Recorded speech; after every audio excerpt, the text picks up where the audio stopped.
Hello, can you hear me now? Let me know. Okay, sorry, technical hitch again. I do apologize for that. StreamYard, which is my streaming platform, has changed a few things. So I think that might be why that's occurred. Apologies for that. So I will kick off again, just in case you couldn't lip read the last 2 or 3 minutes. So welcome to Live with Leila. My name is Leila Singh. I'm an executive career and personal brand coach, and I work with career professionals, typically in the technology industry, who are looking to overcome their limitations and uncover their real potential. Can you please let me know in the comments if you can hear me? Just let me know that I'm no longer on mute and you can hear my sound. That would be great. Thank you, Shart. That's great. Appreciate it. And so where was I? Yeah, I work with career professionals, typically in the tech industry, to overcome their limitations so that they can uncover their real potential and create new opportunities and possibilities, all while showing up as the best version of themselves. And this is what I call life leadership. And I'd like to welcome each and every one of you who is watching live today on replay. Rishi, hello. Thank you for letting me know I'm on mute. Hope you can hear me now. Hi, Shah. Great to have you here. And so today's topic is all about why are we so hard on ourselves? So if you're watching live, do say hello in the comments. Let me know where you're watching from today. Let me just check. This is streaming correctly in LinkedIn. Yeah, we're there. Fantastic. So here's the thing. We often criticize ourselves. We're very quick, in fact, to criticize ourselves and to beat ourselves up. In fact, we're even good at berating ourselves and then telling ourselves that we should have known that, or that we should have done this, or that we should be here by now rather than there where we're at the moment. And we beat ourselves up if we make a mistake, if we try something and it doesn't work, and or we feel that we should be at a certain point in our life or in our careers and we're not there yet. And then we go into self-deprecation, and none of it actually serves us. And here's the thing, this is what we want to slow down to, is the fact that it doesn't really serve us at all. And actually, my question to that would be, would you speak to a child in the same way that you speak to yourself? Because the way that we speak to ourselves a lot of the time is internal dialogue. It's in our own heads. And things happen throughout the day, from the moment we wake to the moment that we go to sleep. And yet there's that inner dialogue that's continuous, that is either raising us up and celebrating us and congratulating us, oh, you've done really well, or putting us down. And more often than not, it's putting ourselves down. So this is where I really invite you to consider building your self-awareness muscle.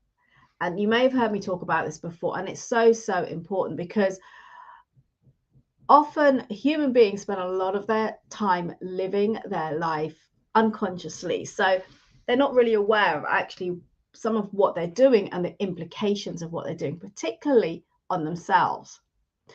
So I invite you to begin to slow down and start to tune into that inner dialogue, those inner conversations that you're having with yourself, the self-talk, and what you're actually telling yourself. And remember this, you want to be the best version of you. And in order to do that, you want to be able to give yourself the recognition, the celebration, the acknowledgement, and not only wait for it to come from external sources, maybe from people around you, your team, your managers, your friends, your partner, your parents. You could do it for yourself, and that's okay. And by doing that, by celebrating you, by slowing down to actually what you have accomplished and how far you've come, you'll start to feel a lot better. And that will motivate you, inspire you to do more and to be even better. Because here's the thing, every day we are learning. We don't know everything. Google might, but we don't. And so we've got to be kind to ourselves and recognize that we're always learning. There's always new things to discover. And including from the things that don't go well, and what most people label as failure, it's not failure unless you just keep repeating it or that you don't learn from it. But it's what we do with those learnings, the things that don't work, that don't go our way, that don't go as planned, that make the difference. It's the learnings behind that. It's what we do with it. And therefore, it's all simply experience.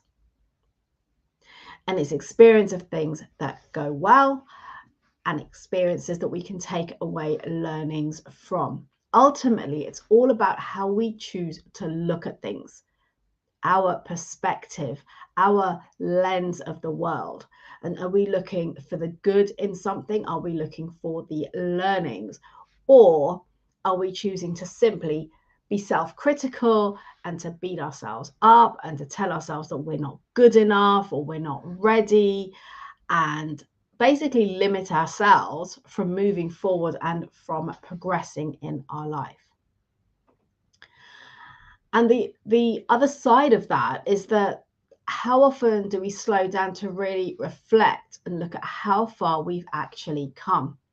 We so rarely do this. We so rarely actually just slow down to look at what has gone well. And this is something that comes up a lot when I'm working with my clients, because often they'll come to the conversation with all the things that didn't go as they had planned, as they had wanted, and it hasn't gone as good as it could have been. And so they're feeling down, they're beating themselves up, they're being self-critical. When actually, if we slow down to that, we could probably find 10 things that have gone really well. But our brain is naturally programmed to focus on the negative. So sometimes we have to look at retraining our neural pathways, reprogramming ourselves to be able to focus first and foremost on what has gone well, on what worked, and actually then putting some context around things that perhaps didn't go as we would have liked and looking at the lessons from that. Because we rarely slow down to stop and to reflect and to celebrate our accomplishments and to congratulate ourselves. Instead, we focus on what we haven't yet achieved or what we've messed up. And that's my invitation to you today, is to slow down and to check in with yourself as to what your current habits are. And by the way, we're all guilty of this. I still do it. I did it a while ago, a number of years ago, is an example that really stands out for me, where I delivered a talk, a live talk at an organization. And at the end of it, there was about 50 people in the room, and there's probably about 45, I think 43, 45 people booked a call with me afterwards. So they completed the details to have us arranged to have a conversation, which left about 5, 6, 7 people who didn't. And initially, that was a great win for me. I was like really pleased with that, because people had felt inspired. They felt that I could contribute to them, and therefore they wanted to have a conversation with me. On the other hand, I then received some feedback, some written feedback that the company sent on to me. And there was probably only 3 or 4 comments in there in this document on feedback, and it was really critical. So what did I do? I went into a meltdown, and I was like, oh my God, it was really bad and no one liked it, And I just stopped delivering talks and, motivational talks and trainings and so forth because people don't like me. And I went la, la, la, la. And I just got really down about it and started to beat myself up. I was very, very self-critical, started to question if I was doing the right thing, if maybe I should just go back to my career. Honestly, this was all the inner self dialogue, right, that was occurring at this point. And it was only when I then spoke to my partner about it, because he recognized that I was really down. And when he asked me what was wrong, I was like, yeah, but these 3 or 4 people, they said this, that, and the other. So he listened. He said, okay, so that's their point of view. And that's okay. He said, how many people reached out to book a call with you? And I was like, 45. he's like, right, okay, so what are you going to focus on? Are you going to focus on the negative or the positive that's come out of that? And this is where I invite you to slow down, because we all do it. I do it. And I still do it, and I have to catch myself. And that is what I have a coach, because my coach will call me out on that. And I'm inviting you to really slow down to that and to recognize when you start to feel down or something hasn't gone your way, you start to beat yourself up. Slow down to that and ask yourself why. Why are you doing that? Would you speak to anyone else? Never mind a child, but would you speak to anyone else in that way? And often the answer is no. The same thing happened to me last week. And it was on my call with my coach where I realized what I've been doing, because I had started to beat myself up and had lowered my motivation and my discipline and my focus on what I was doing, because I was feeling really bad. And this is the thing, when we are self-critical, when we are putting ourselves down, it makes us feel a certain way. And that directly impacts the way that we show up and the way that we are for ourselves and for other people in the world. And when we show up with those negative thoughts and feelings, it will have an adverse impact on our behavior, on our actions, and therefore our results in anything that we do. And that's why this is so important, to really slow down and recognize when we are slipping into that self-criticism, beating ourselves up mode, and catching ourselves to be able to turn that around and say, well, actually, okay, what have I learned from this? What can I do better the next time? And by the way, what's gone really well? So the takeaway from this is to really focus on not what you haven't yet achieved or haven't done, but actually how far you have come. Because that's when we get to recognize our growth, which almost always requires elements of resilience, of determination, of commitment. And in fact, this is when we get to realize what we are truly capable of. We get to realize our potential. So I'm inviting you to slow down to that, because when you get to recognize what you are truly capable of, you'll be inspired, motivated to do even more, and it will push you forward and propel you further in your career. So start to focus on the wins, things that have gone well. And ways to do this is to reflect, whether you do it daily or weekly, is to just take some time to jot down in a notebook or on your phone, what's gone well today? What could have been better? Where can I improve? What is my learnings from what happened today or this week? So remember, you're still learning and improving every single day, but you have to slow down and actually just think about it, just reflect on it. Just like I did last week when I was having my little meltdown, that actually I have come further than I acknowledge myself for. And when I slow down and look back on my own journey, I'm very quick to beat myself up, even now. And I have to catch myself and slow down to recognize that the reality is where I am today and what I've accomplished over my life, no matter what it looks like to anybody else, it is something that I would never have dreamed possible.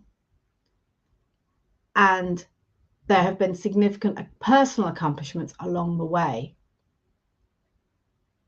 But by continually beating myself up, being self-critical, thinking that I should be further forward than I am, is not helpful. It's not going to enable me to move forward. In fact, often it'll grind you down and have you almost wanting to give up.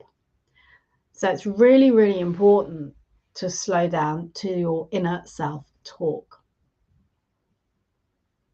So the takeaways from today are: stop beating yourself up, tune into your self-talk, listen to how you're speaking to yourself, and start to reprogram those neural pathways by focusing on the things that are going well, celebrating them, noting your wins, your accomplishments, and learning from the things that haven't gone so well. And start to reflect and recognize how far you have come in your life and in your career. So I hope this has been useful for you. Any questions, let me know in the comments. Any thoughts, please share them with me. And if you're watching on replay, please also do so, and I will come back and respond to you. And so before I wrap up for today, a few little reminders for you. Number one, first and foremost, most importantly, tomorrow, so Wednesday the 7th, I am delivering a masterclass. It's free to attend. It's all about career success, and I share with you during the session the 5 steps to achieving your career success in 2023. So you can register for that. There's still places available, and that will be at midday tomorrow. And if you aren't able to attend, but you'd still like to hear what I'm sharing, then register anyway and you'll get the recording. Alternatively, you can join live again. I'm running the session again in January. So if you click on the link that Charlotte will share in the comments below, you'll be able to see the 2 dates. One is tomorrow at 12 o'clock. The next one is January, I think it's January the 11th. It's a Wednesday again at 12 o'clock. So do go ahead and register for that, or share the link with people who you think could benefit from that. If you click on the link, you'll see more information about the masterclass. Also, after we finish today, do head over to YouTube and subscribe to my YouTube channel. The link will be in the comments shortly, where you can catch all previous live episodes, as well as my podcast interviews in video form, where you get to listen to some incredible leaders in the technology industry, sharing their challenges, their wins, their learnings, and some great nuggets that can inspire you and motivate you and give you new ideas and thoughts about where you could take your career. Thank you for joining me today. Until next time, remember to elevate your performance, maximize your potential, and create new possibilities by showing up as the best version of yourself. Take care. See you tomorrow on the masterclass. And if not, I look forward to seeing you next week. Same time, same place. Have a great rest of the week.